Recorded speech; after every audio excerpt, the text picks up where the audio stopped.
पहली बार टोपी कब पहनी थी ये? ऐसा लगता है मुझे शायद प्रजा परिषद के आंदोलन के दिनों में टोपी पहनना शुरू कर दिया। वो हो सकता है 45 हो 46 हो उसी समय तब से टोपी आपकी हाँ, पहचान।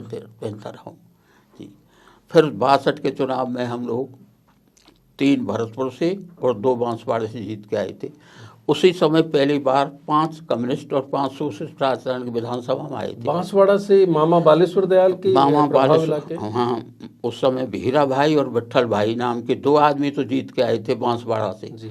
और हम 3 लोग जीते थे भरतपुर से, मैं, मुकुट बिहारी व्याह और एक हरिशंकर जी धौलपुर से। हम 5 सोशलिस्ट पार्टी के लोग जीते थे और 5 ही कम्युनिस्ट पार्टी के लोग विधानसभा में जीते थे। उससे पहले यहाँ विधानसभा में रामराजपुर से जनसंघ वगैरह हुआ करते थे।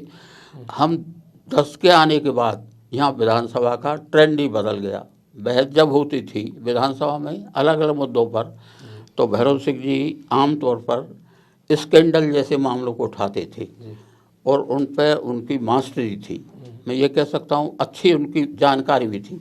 कारण ये थे कि RSS के लोग जर गए दफ्तर में थे, उनको सूचना देते थे। इसी तरह सतीश चंद्र अग्रवाल थे, वो विधानसभा के नियम कायदों को अच्छी तरह जानते थे। तो उनका जो रोल होता था विधानसभा में वो ज़्यादातर इन्हीं मुद्दों पर होता था। लेकिन हम और कम्युनिस्टों का रोल आमतौर पर नीतियों पर होता था। हर बार कांग्रेस की क्या नीति है, हमारी क्या नीति है, इस पर बहस होती थी और बड़ी सजीव अच्छी बहस होती थी।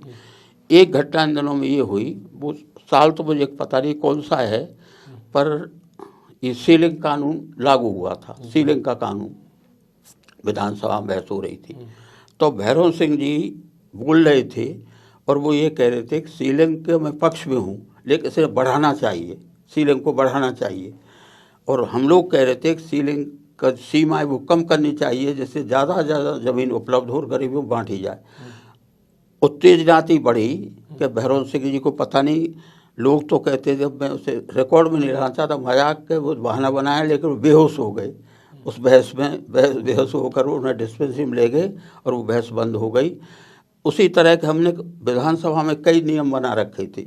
एक नियम हमने बना रखा था कि सुखाड़िया जी, मथुरदास माथुर, नाथुराम मिर्धा वगैरह हमसे उम्र में बड़े थे, तो हमने ये नियम बना रखा था कि नमस्ते तो पहले हम करेंगे पर काम की इनसे कुछ नहीं कहेंगे। ये तय है, काम की जो कहेंगे वो केवल विधानसभा में कहेंगे, इसके अलावा इनसे कोई काम की नहीं कहेंगे। मतलब पर्सनल फेवर नहीं लेंगे, हाँ, नीति की बात हाँ, करेंगे। केवल पर्सनल भी अगर हमारी बात है तो हम विधानसभा के फ्लोर पर ला कर ही कहेंगे, बाकी हम इनसे कुछ नहीं कहेंगे।